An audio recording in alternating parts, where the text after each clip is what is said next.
August 3, 2001, Burke County, North Carolina. A construction worker operating an excavator unearths something that doesn't belong.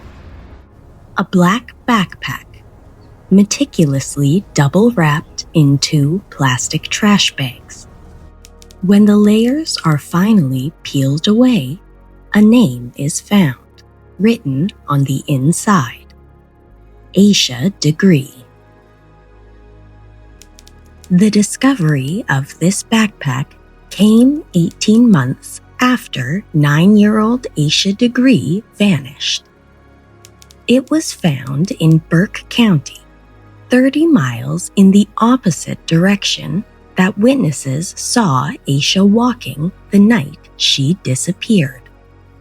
For 24 years, the identity of whoever buried Asha's backpack remained unknown, leading authorities to suspect that a stranger had abducted her. However, new evidence has begun to question this theory. In 2024, DNA extracted from that very backpack shifted the investigation. Unsealed search warrants and digital communications point to a prominent local family, an alleged vehicular manslaughter, and a decades-long cover-up.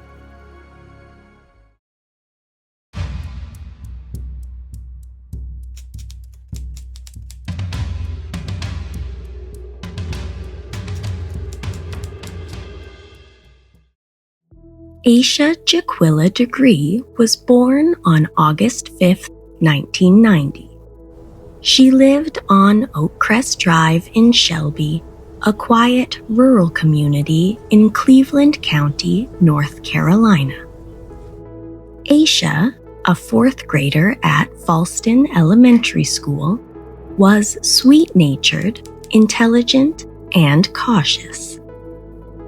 Asha loved math and science, and was often Student of the Week at school. She was also incredibly shy. On the basketball court, however, Asha transformed. She was a star point guard for her local youth team, showing her fierce competitive spirit. Yet, off the court, Asha also had intense fears.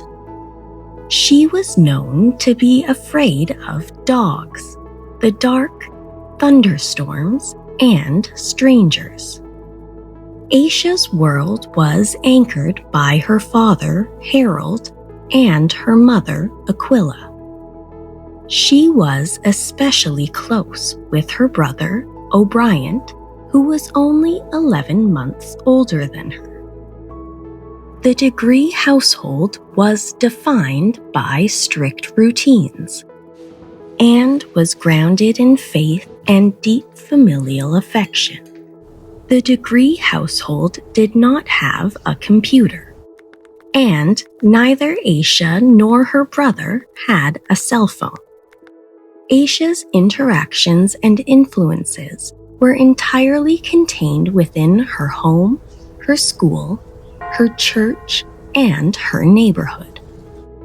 With Asha's disappearance occurring during the rise of the internet, this detail rules out the possibility of Asha being lured by a stranger online.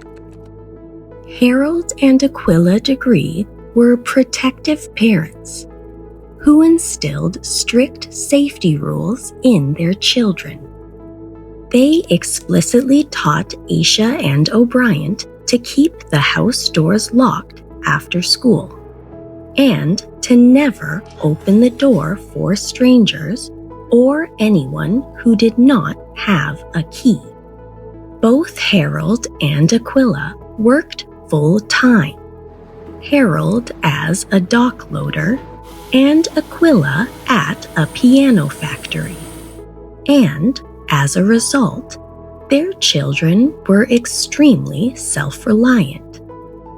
Asha and O'Brien were expected to get themselves up at 6:30, get themselves dressed, make their own breakfast, and catch the school bus independently. This routine makes it clear that, even at only 9 years old, Asha was very capable of getting herself dressed and leaving on her own in the early morning. The days leading up to Asha's disappearance were routine. Friday, February 11th, Cleveland County schools were closed for a long weekend. Asha and her brother O'Brien spent their time at their aunt's house nearby before heading to their youth basketball practices. Saturday, February 12th, Asha's basketball team had their very first defeat of the season in a crucial championship game. Asha fouled out and was visibly upset, crying alongside her teammates on the sidelines. For years after her disappearance, investigators theorized that this disappointment might have caused Asha to run away. But those who knew her dismissed this. Family members noted Asha recovered from this defeat remarkably quickly. By that same afternoon, she was in good spirits, cheering on her brother at his basketball game. That evening, Asha attended a sleepover at the home of her cousin, Asha Degree, alongside a dozen other cousins. Sunday, February 13th, the Degree family attended church together, where Asha proudly carried the brand new Tweety Bird purse she had gotten at school. Later that day, Asha's busy weekend caught up with her. She went to bed early, around 6:30. A few hours later, a winter storm descended on Shelby. Around 8:30, the storm outside woke Asha, and she left her bedroom to join her family in the living room. Around 9 o'clock, a nearby car crash caused by the weather conditions knocked out the neighborhood's power. Following this, Asha and O'Brien went to bed. When the power finally returned around 12:30, Harold checked on the children, finding them both asleep in their beds. He then watched TV for a while before checking on the kids again around 2:30, finding them both still asleep, and then going to bed. The power outage had prevented their usual evening bath routine, so Aquila set her alarm for 6:30 to make sure the children would have time to bathe before school the next morning. Unknown to the rest of the Degree family, Asha had packed her backpack. Investigators believe she had prepared for several days, loading it with several sets of clothes and personal items. Asha had planned to leave that night. She unlocked the door of her home and walked out into the freezing rain. There were no signs of forced entry. O'Brien would later recall hearing Asha's bed squeak around 2:30, but he assumed she was merely shifting in her sleep. Between 3:45 and 4:15 on the morning of Monday, February 14th, at least 2 independent motorists driving along North Carolina Highway 18, roughly 1.3 miles from the Degree home, spotted Asha. They reported seeing a young girl wearing a long-sleeved white t-shirt, blue jeans, and white tennis shoes walking south on the highway. The first motorist saw her walking through the storm. The second motorist turned around to try to help the young girl. As this witness began approaching her, she ran away, disappearing into the nearby woods. This was the last time Asha Degree was ever seen alive. At 5:45, Aquila Degree woke up and began her morning routine, including drawing the baths for the children. At 6:30, her alarm sounded to wake the kids. When Aquila opened the door, she saw O'Brien in his bed. But Asha was gone. A frantic search of the house and the family vehicles found nothing. Calls to nearby relatives also came up empty. At 6:39, Harold Degree dialed 911. By 6:41, the first police officers arrived at the Degree home. By 7:30, canine units were on the scene. However, the dogs were unable to pick up Asha's scent, likely because of the storm conditions washing away her scent trail. The initial search grid focused on the 3-mile radius surrounding Oakcrest Drive. Investigators examining the home noted the lack of forced entry and the missing items and backpack that Asha took with her. By 2 o'clock, agents from the North Carolina State Bureau of Investigation arrived to coordinate with the Cleveland County Sheriff's Office. It wasn't until the next day, on Tuesday, February 15th, that the first tangible evidence of Asha was discovered. Raleigh and Debbie Turner, owners of an upholstery business located roughly 1 mile south of the Degree home, found items belonging to Asha. They were located in the doorway of an open storage shed on their property, just off of Highway 18. The items included a yellow hair bow with a bear on it, a 1996 Atlanta Olympics pencil, a green marker, candy wrappers, and a photograph of a young girl who was not Asha. Due to the distance from the search radius, the Turners do not immediately connect this discovery to Asha Degree. When the police contact the Turners to search their property on February 18th, they hand over the items that they found. Asha's family confirms that most of the items belong to her. The candy wrappers were from candy Asha got at a family lunch that Sunday. However, they do not recognize the girl in the picture. Although some sources have reported the girl in the photograph to be a friend of Asha's, the identity of the girl remains unknown. For 18 months, the case went cold. The investigation seemed to point towards a runaway who met with foul play by a stranger. Then came August 2001, the Burke County backpack discovery.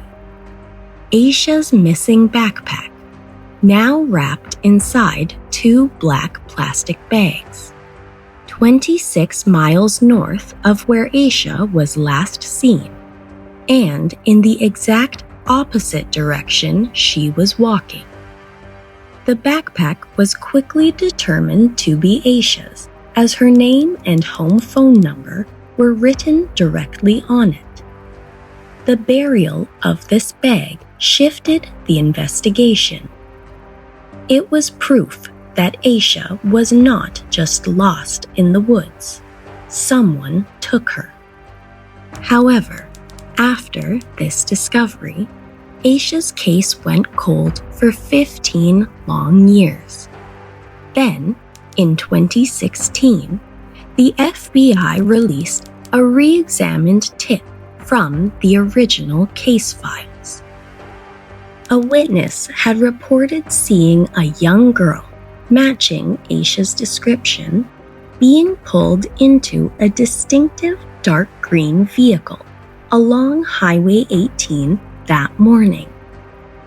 The vehicle was described as an early 1970s Lincoln or Thunderbird, featuring noticeable rust around the wheel wells. Then, in 2018, investigators released a bombshell.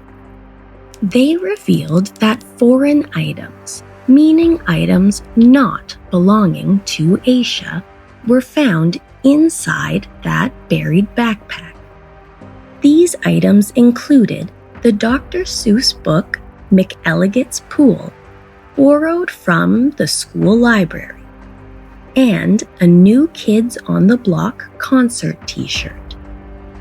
The disappearance of Asha Degree was now a witnessed abduction, likely by a stranger acting on opportunity. But without a name and without a license plate, that green car had disappeared along with Asha. For 24 years, the main theory of what happened to Asha Degree was that of a stranger abduction.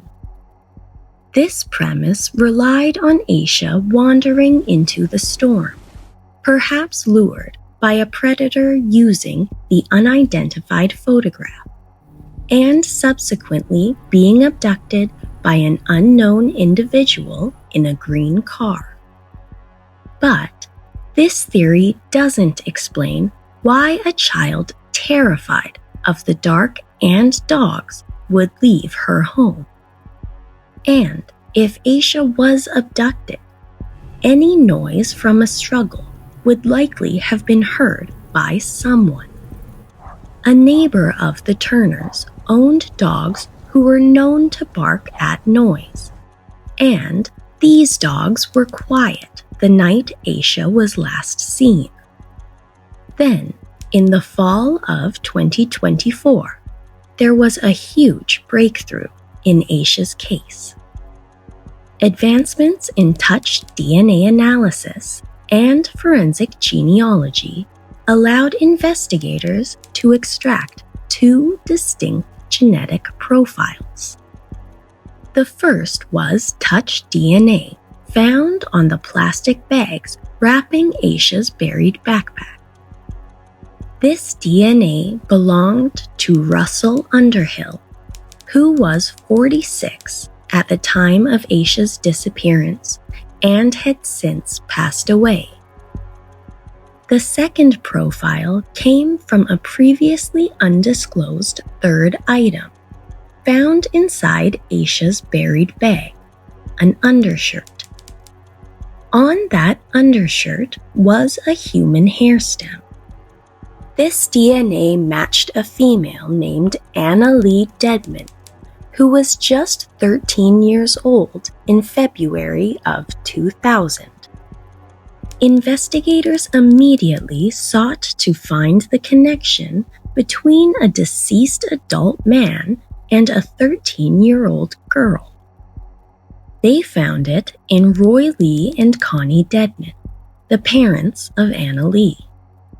Roy and Connie owned and operated Cleveland Healthcare, an assisted living facility. In February 2000, Russell Underhill was a patient and resident at this facility. Medical records listed Roy Lee Dedman as Underhill's emergency contact. In September 2024, FBI, SBI, and sheriff's deputies executed raids across 5 properties tied to the Dedman family. Ground-penetrating radar scanned the earth. Electronics, diaries, and flash drives were seized. And from the primary Dedman residence in Shelby, investigators towed away a vehicle. It was a 1964 dark green AMC Rambler. Warrants revealed Roy had gifted this exact car to his middle daughter, Sarah, in 1999. The car closely matched the distinctive rusted green vehicle reported by the eyewitness on Highway 18 on February 14, 2000. The pressure of these raids prompted a witness to come forward.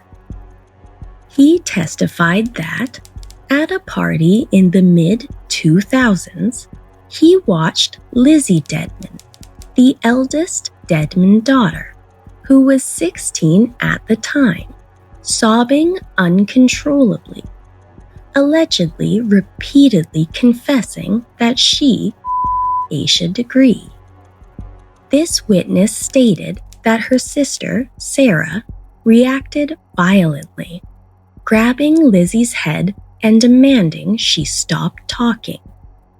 The raids seemed to send the Dedman family into a panic. Text messages taken from Lizzie's phone in late 2024 showed her asking her sister, "Are they searching?" and "Tell Dad not to talk." Lizzie also failed a polygraph regarding her knowledge of Asha's death.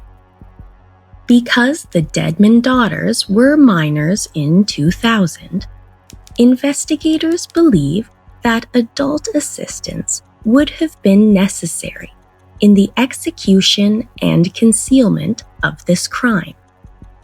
Search warrants have officially classified both Roy and Connie Dedman as suspects in the homicide and concealment of Asha Degree. As of 2026, the investigation into the death of Asha Degree remains active. No formal criminal charges have been filed. In February of 2026, U.S. Representative Alma Adams stood before the public and renewed the plea for answers. To really put forth every effort, and continue the search. For 26 years, seems to me that we could have uncovered something by now. Asha Jaquilla Degree was only 9 years old at the time of her disappearance. Asha loved her family, and her absence has haunted her parents for 26 years. There is a $100,000 reward for information leading to Asha.